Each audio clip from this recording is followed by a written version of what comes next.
তিনি মাটিতে বসেই খাবেন ইনশাআল্লাহ, এবং তিনি আঙ্গুল চাটবেন, প্লেট চাটবেন ইনশাআল্লাহ। তখন তাকে শেখাতে আসবেন যে সভ্যতা কাকে বলে। যাই হোক, ঈসা ইবনে মারিয়াম হচ্ছে শেষ জামানার সবচেয়ে ভাইটাল ক্যারেক্টার।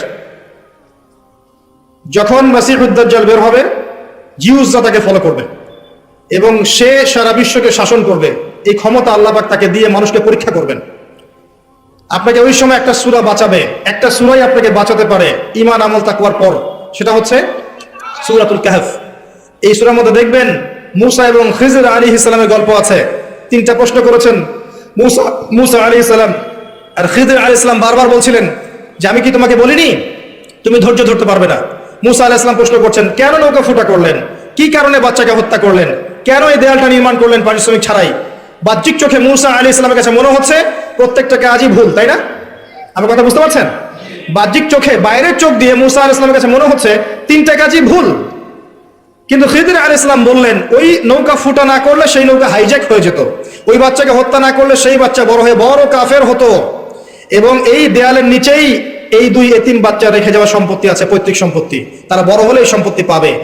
বাইরের চোখ দিয়ে মূসা তোমার কাছে মনে হয়েছে যে আমি ভুল করছি, কিন্তু ভেতরের চোখ দিয়ে তুমি যদি দেখতে, আল্লাহর নূর দিয়ে দেখতে, তাহলে বুঝতে পারতে যে প্রত্যেকটা ক্ষেত্রে আমি সঠিক ছিলাম। এই গল্পটা কেন বললাম? পরিস্থিতি বুঝতে হলে, করণীয় বুঝতে হলে আপনাকে দুই চোখ দিয়ে দেখতে হবে। প্রথম কথা, বাইরের চোখ দিয়ে দেখলে সব বুঝতে পারবেন না, ভেতরের চোখ দিয়ে আল্লাহর নূর দিয়ে আপনাকে দেখতে হবে, তখন বুঝতে পারবেন কি হচ্ছে। নূর কিভাবে আসবে ভাই? তাওহীদের উপর থাকলে নূর আসবে, সুন্নতের পাবন্দি করলে নূর আসবে, বেশি বেশি নফল নামাজ তাহাজ্জুদ করলে নূর আসবে ইনশাআল্লাহ। সূরা নূরের উপর আমল করলে নূর আসবে, সূরা নূরের উপর আমল করলে নূর আসবে, বেশি বেশি মাউতের ফিকির করলে নূর আসবে, বেশি থেকে বেশি কোরআন তেলাওয়াত করলে নূর আসবে ইনশাআল্লাহ। আল্লাহর জিকির বেশি বেশি করলে, আল্লাহর ধ্যান করলে, তাসবিহ তাহলিল করলে, আল্লাহর কাছে দোয়া করলে আল্লাহ নূর আসবে ইনশাআল্লাহ। এরপরেও আরো বিষয় আছে, বিনয়ী থাকতে হবে, অহংকারী হওয়া যাবে না। একজন আলেম অনেক বড় আলেম হয়েছেন, মনে অহংকার আছে, এই মনের মধ্যে নূর আসবে না ইনশাআল্লাহ। অনেক বড় ডিগ্রি সার্টিফিকেট আছে, মনে অহংকার আছে, আমি অনেক বড় আলেম, তোমরা কিছুই না, তোমরা তেজপাত, আমি বড় আলেম, এই অহংকার থাকলে মনের মধ্যে আল্লাহর নূর কশ্চিন কালেও আসবে না। আল্লাহ নূর যখন আসবে না, আপনি ভিতর থেকে অন্ধই থেকে যাবেন। আল্লাহ নূর যখন আসবে না, তখন ভেতর থেকে আপনি অন্ধ থেকে যাবেন। ইবলিসের অনেক জ্ঞান ছিল, মনের মধ্যে বিনয় ছিল না, অহংকার ছিল, আল্লাহ নূর দেন নাই, অভিশাপ করে দিয়েছেন। অতএব শুধু জ্ঞান নয়, বিনয় দরকার, অহংকার মুক্ত মন দরকার, সবার কল্যাণকামী হন, সবাইকে ভাই মনে করেন, ভালোটুকু নেওয়ার চেষ্টা করেন, খারাপটা ছেড়ে দেন, সমস্ত উম্মার কল্যাণকামী হয়ে যান। গীবতের, তোহমতের, অহংকারের, রিয়ার এসব সংস্কৃতি বর্জন করেন, মনটা পবিত্র করেন। কদ আফলাহা মান যাক্কাহা ওয়া কদ খাবা মান দাসসাহা। আল্লাহ নূর আসবে ইনশাআল্লাহ তাআলা। তখন দেখবেন আপনি আল্লাহর চোখ দিয়ে দেখছেন, আল্লাহর কান দিয়ে শুনছেন, পরিস্থিতি আপনি বুঝতে পারছেন, এবং কি করতে হবে আপনি নিজেই বুঝতে পারছেন ইনশাআল্লাহ। যখন বুঝতে পারবেন, তখন নিজে আগে সতর্ক হবেন, পরিবারকে সতর্ক করবেন, তারপর আপনার সাধ্য অনুযায়ী আপনি সমাজে দাওয়াতি কাজ করবেন। মধ্যমপন্থী থাকবেন, শৈথিল্যবাদী হবেন না, চরমপন্থী হবেন না। ইসলামে চরমপন্থারও যেমন স্থান নাই, এই শৈথিল্যবাদিতারও স্থান নাই। ইসলাম হচ্ছে একটা মধ্যমপন্থী ধর্ম। ওয়া কাযালিকা জাআলনাকুম উম্মাতান ওয়াসাতা লিতাকুনু শুহাদা আলান নাস। কয়েকটা পয়েন্ট বলে শেষ করছি। প্রথম কাজ, স্পেশালি বলছি আমি কথাগুলো ইয়াং জেনারেশনকে, যারা তোমরা আমার ভাই এখানে বসে আছো, ইয়াং জেনারেশন যারা আছে, আমাদের মা বোন যারা আছে, যাদের মধ্যে তরুণীরা আছে, যুবতীরা আছে, তাদেরকে বেশি ফোকাস করতে বলছি। কারণ যারা বার্ধক্যে চলে গেছে তাদের বয়স এক সময় শেষ হয়ে যাবে, রিসেন্টলি শেষ হয়ে যাবে। যারা যৌবনকালে আছেন তাদের ইনশাআল্লাহ আগামী 10, 20, 30, 40 বছর বেঁচে থাকার সুযোগ আছে, আল্লাহ যদি চান।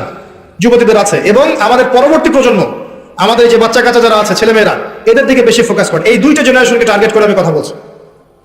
এক নাম্বার, আল্লাহর জমিনে আল্লাহর দ্বীনের কল্যাণ চান, নিজে পরকালে বাঁচতে চান, দ্বীনের জন্য কিছু করতে চান, নিজের জীবনটাকে আল্লাহর জন্য আপনি ডেডিকেট করতে চান, প্রথম কাজ হচ্ছে আপনাকে পড়াশোনা করতে হবে।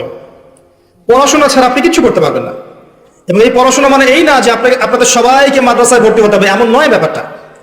আপনি ফিজিক্স নিয়ে পড়ছেন, কেমিস্ট্রি নিয়ে পড়ছেন, বায়োলজি নিয়ে পড়ছেন, মেডিকেল সায়েন্সে পড়ছেন, ইঞ্জিনিয়ারিং পড়ছেন, সায়েন্স অ্যান্ড কমার্সে পড়ছেন, জিওপলিটিক্স পড়ছেন, ইকোনমিক্স পড়ছেন, যে সাবজেক্টেই পড়েন, ওই জ্ঞানটাকে আপনি ইসলামের কল্যাণে কাজে লাগানোর চেষ্টা করেন। That's all. পারবেন না? একজন অর্থনীতিবিদ তিনি ইসলামের খেদমত করতে পারেন না, একজন ডক্টর দিনের খেদমত করতে পারেন না, একজন ইঞ্জিনিয়ার দিনের খেদমত করতে পারে না। যার মধ্যে একজন ইসলামিক মূল্যবোধ আছে, এই মানুষ যদি সমাজের দায়িত্বে আসেন, তিনি কি জনগণের খেদমত করতে পারবেন না?